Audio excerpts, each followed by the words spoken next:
On a cold March night, at exactly 2:13 a.m., a call came into 911. The voice on the line was calm. Too calm. It belonged to Emily Carter, a sophomore at Riverside University. She said 6 simple words. "My roommate's missing. Please send help." What began as a routine welfare check would unravel into one of the most disturbing cases the university had ever seen. A case where truth blurred with illusion, where friendship became obsession, and where the biggest mystery was, where is Sophie Miller? Emily Carter was, by all accounts, ordinary. A psychology major. Quiet. Polite. The kind of student who blended into the background of lecture halls. Her roommate, Sophie Miller, was her opposite. Outgoing. Magnetic. The type of girl who could walk into any party and own the room. She wore bright colors, told the loudest jokes, and never seemed afraid of anything. They were the odd couple, one shy, one radiant. But sometimes, opposites don't just attract, they combust. At least, that's how it seemed. On that rainy Thursday night, police entered their small dorm room. Sophie's belongings were neatly in place. Her purse still sat on the desk. Her phone, fully charged, blinked with unread notifications. Shoes by the door. Bed perfectly made. It looked less like a disappearance, and more like Sophie had simply vanished into thin air. One officer whispered, "It's like she got up and walked straight out of her life." But if Sophie had left, why hadn't she taken her phone? Or her keys? Or even her ID? Detectives began to interview neighbors. That's when the first cracks appeared. Several students reported hearing raised voices the night before. An argument. One neighbor said it sounded heated, like 2 people screaming at each other.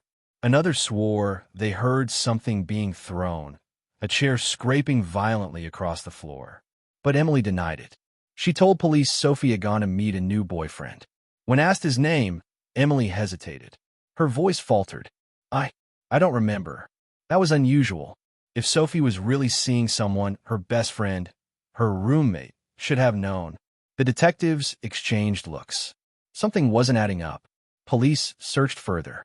Beneath Sophie's mattress, they found a diary. Inside were entries about feeling watched. "He's always there, listening, pretending not to stare. I don't feel safe in this room anymore. Emily doesn't believe me, but I know he's here. Who is he?" The writing was frantic, lines written over themselves, as though Sophie had been desperate to get the words out. For investigators, this raised a terrifying possibility. Was Sophie being stalked? And if so, had the stalker finally made their move? Then came the discovery that shifted everything. The dorm had security cameras in the lobby. Detectives pulled the footage. At exactly 11:47 p.m., Sophie was captured on tape. She walked through the glass doors, carrying a laundry basket. She looked tired, distracted. She walked toward the basement laundry room. The camera caught the door, closing behind her. But here's the chilling part. Sophie never came out. The footage ran for hours. Students entered. Students left. But Sophie? Gone. And just minutes later, Emily entered the same room. She stayed inside for nearly 20 minutes. When she emerged, she looked pale, dazed. She glanced directly at the camera before walking back upstairs. Detectives pressed Emily harder. Her story began to unravel. Phone records revealed that Sophie hadn't texted or called anyone that night. Her phone sat untouched on her desk. But Emily's phone told another story. Dozens of texts to an unknown number. Messages like, "Will I see you again? Don't tell Sophie." Investigators traced the number. It didn't belong to anyone. It was a burner app, a fake. Emily had been texting herself. Worse still, forensic experts examined Sophie's diary. At first glance, the handwriting looked consistent, believable, but under magnification, they discovered something shocking. All the entries had been written by the same person, Emily. It meant the diary wasn't Sophie's at all. It was Emily's. Detectives confronted her. "Detective, Emily, the text, the diary, the footage. None of it makes sense. Where's Sophie?" Emily's hand shook. Her eyes darted around the interrogation room. "Emily, I told you. She went to meet someone. She wanted to leave." "Detective, then why is her phone here? Her purse? Her shoes?" People don't just disappear without their lives. Emily's face crumbled. She buried her head in her hands. Through tears, she whispered, "You don't understand. Sophie isn't missing. She was never here."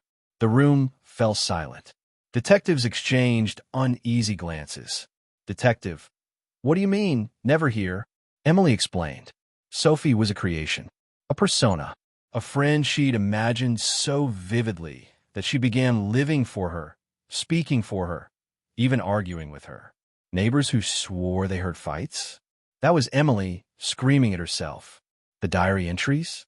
Her own hand disguising the writing. And the security footage? Analysts concluded Emily had disguised herself in Sophie's clothes, playing both roles. Sophie Miller never existed. Emily was diagnosed with a severe dissociative disorder. She had invented Sophie to fill a void of crushing loneliness. She spoke to Sophie in the cafeteria, walked with her across campus, even introduced her to classmates who politely went along, thinking Sophie must have slipped away before they noticed. But when the illusion became too heavy to maintain, Emily staged Sophie's disappearance.